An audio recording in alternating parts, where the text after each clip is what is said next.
El Instituto Aragonés de la Mujer ha desarrollado una amplia programación en las 3 provincias con motivo del Día Internacional de las Mujeres. El presidente de Aragón, Javier Lambán, ha inaugurado en el CaixaForum el acto central de Zaragoza, bajo el lema Más mujeres, más igualdad. En su discurso, Lambán ha destacado que este 8M va a tener una relevancia histórica absolutamente inconmensurable. Lo que va a ocurrir mañana es fundamental. Es un hecho, insisto, que trasciende lo convencional. Es un hecho que tiene que ver con el impulso de un cambio civilizatorio.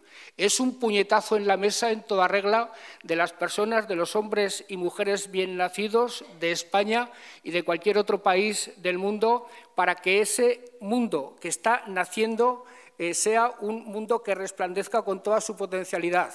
Tras su intervención se ha celebrado la mesa redonda El papel de la cultura en la promoción de la igualdad entre mujeres y hombres, en la que han participado la actriz Marisol Aznar, la directora de la Escuela de Cine Un perro andaluz, Leonor Bruna, y la directora y productora Patricia Roda.